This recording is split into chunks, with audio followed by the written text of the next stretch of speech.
누구에게도 들키지 않은 17살 연상녀와의 만남을 1년 넘게 가져오고 있습니다. 결혼하고 저희 신혼집은 제 직장과 가깝기도 하고 재개발을 염두에 두고 아파트 대신 30년 된 2층 주택을 마련해 지금까지 살고 있었는데 아내의 외도로 이혼하고 혼자 지낸 지 8개월쯤 되었을 때 저희 집 2층으로 그녀가 이사를 들어오게 되면서 시작되었죠.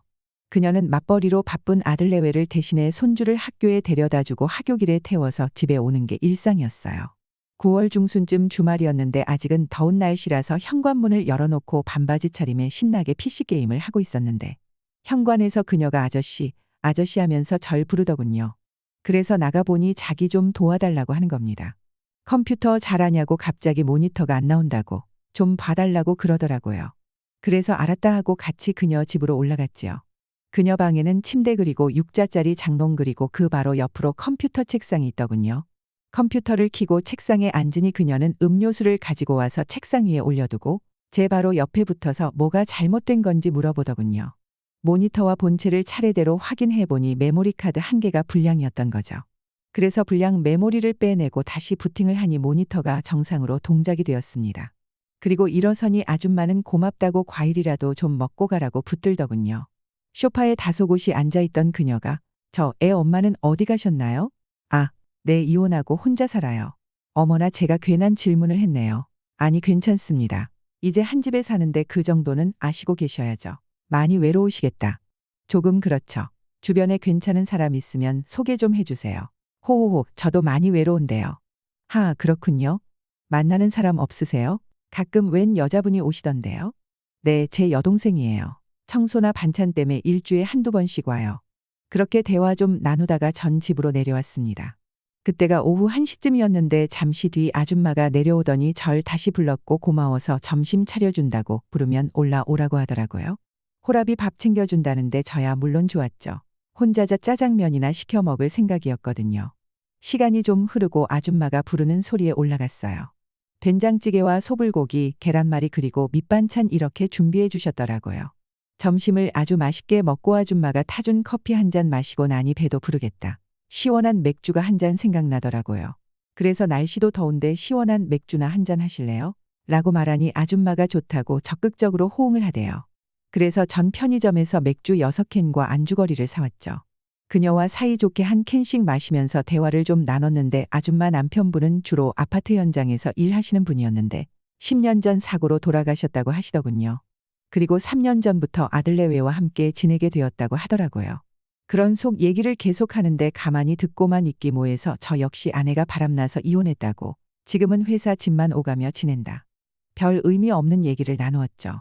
그리고 앞으로도 간간히 술도 마셔주고 같이 얘기도 해주고 그러자고. 주인 아저씨가 참 좋은 사람인 것 같다면서 먼저 묘한 여지를 남기더라고요. 그 이후로 그녀가 상당히 잘해주기 시작했어요.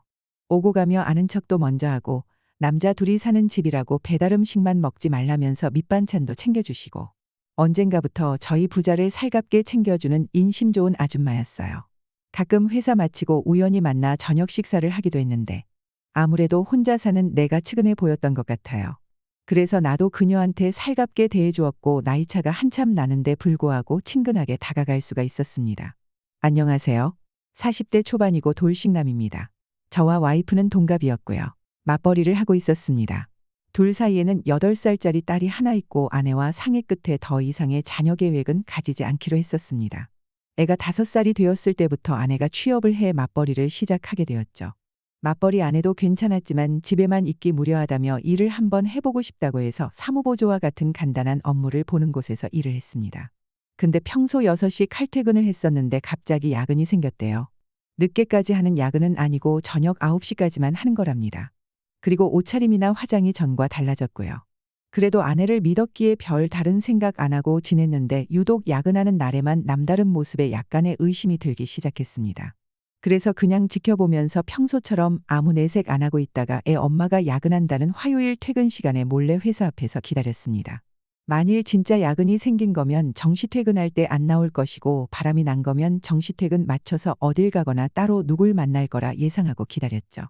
근데 정문으로 기다려도 안 나오길래 진짜 야근을 하나 생각했는데 지하주차장으로 만나서 차를 타고 빠져나갔을 수도 있다는 생각에 다음 야근한다는 날에 지하 주차장에 주차하고 퇴근하는 사람들을 지켜보고 있었답니다.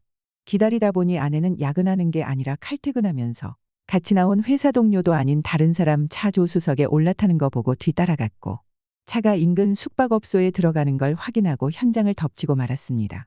아내가 그동안 가정에 소홀하거나 그러지 않았고 부부 사이도 금술이 나쁘지 않았기에 울며불며 딱 한 번만 살려달라기에 용서하기로 했지요. 그리고 1년이 지났는데 문제는 또 같은 남자랑 바람을 피우다 걸린 겁니다.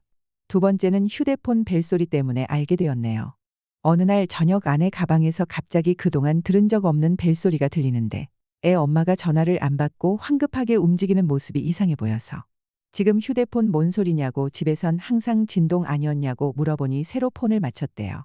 어제만 해도 기존 폰이었는데 갑자기 말도 없이 새 폰이라 해서 약간 이상한 느낌이 들었죠. 벌써 바꿀 때 되었냐고 하니 기존 폰 오래돼서 교체했대요. 바꾼다는 말도 없이 폰을 바꾸는 게 이상하고 방금 온 전화를 안 받는 것도 이상해서 몰래 아내에게 전화를 걸었더니 아내 가방에서 진동이 울리는 겁니다. 지금 애엄마 손에 들고 있는 새 휴대폰에서 울려야 할 벨소리가 안 들리고 아내 가방에서 진동 소리가 났던 겁니다. 그러니까 휴대폰이 원래 거 그대로 있고 새로 하나 맞춘 거였죠. 새로 휴대폰을 뽑았으면 유심칩을 옮기고 기존 폰은 끊어야 정상인데 누가 봐도 이상한 상황이라 이게 무슨 상황이냐고 물으니 당황하면서 일할 때 쓰는 폰으로 맞춘 거랍니다. 그래서 새 폰으로 방금 부재중 전화번호로 전화를 걸었더니 상대방이 여보세요라고 하지 않고 지금은 통화 가능해? 라고 하는 목소리가 들리는데 그 목소리가 작년 그 상간남의 목소리였네요. 그 남자 목소리가 상당히 저음에다가 딕션이 정확해서 바로 알 수가 있었죠. 더 이상은 참고 못 살아. 결국 아내와 재산 분할하지 않는 조건으로 순조롭게 협의 이혼을 했습니다. 2층 여자와는 가끔 안부 인사를 카톡으로 나눌 정도의 친분이 쌓여갈 때쯤 그녀한테 사적인 마음을 갖게 되는 일이 생겼어요. 사실 평소에 그녀가 나에게 잘해주긴 했는데 뭐랄까 그냥 단순히 잘해주는 것도 있었는데 남자가 오해를 할 만큼 느닷없이 연인처럼 다가온 적이 몇 번 있었어요. 어느 날 퇴근길에 마트에서 장 보러 오던 그녀를 마주쳤는데 느닷없이 팔짱을 낀다든지 나란히 걷고 있다가 장난친다고 내 어깨를 툭툭 치고 간다든지 이런 식의 행동이 종종 있었거든요. 그럴 때마다 이 여자가 나한테 왜 이러지? 혹시 나한테 마음 있는 건가? 하고 생각하다가도 에이 설마 아니겠지? 나랑 나이 차가 얼마나 나는데? 하고 그냥 넘어갔었죠. 그러던 어느 날 집 앞 호프집에서 오랜만에 친구를 만나 호프를 한잔하고 집으로 돌아오는 길에 한잔하고 얼큰하게 취해 있는 그녀를 우연히 만났는데 그녀가 갑자기 달려오더니 내 손을 잡더니 깍지를 끼는 겁니다. 그러더니 조용한 목소리로 현철 씨 집에 도착할 때까지는 이 손 놓으면 절대 안 돼. 그러는 겁니다. 순간 또 오만 가지 생각을 했지요. 그러다 놀이터 벤치에 앉아 잠시 얘기를 나누었는데 아저씨는 재혼 안 해요? 그녀가 먼저 말을 걸었다. 혼자 된 지 얼마나 되었다고 웃으며 말하자 하루라도 젊었을 때 새 출발하셔야죠. 마치 자기 일처럼 생각을 해주었다. 그렇게 자주 보다 보니 정이 들어버렸고 저도 이혼하고 홀로 지내고 있던 탓에 그녀에게 점점 의지하게 되었죠. 카톡도 하고 아들 내외 몰래 집에도 오고 결국은 같이 시외로 놀러를 나갔다가 연인 사이로 발전하고 말았습니다. 처음엔 그러려고 만난 건 아니었지만 남녀 관계가 그렇게 쉬운 게 아니더라고요. 그래서 서로 좋아하며 지금 1년이 넘도록 잘 만나고 있습니다.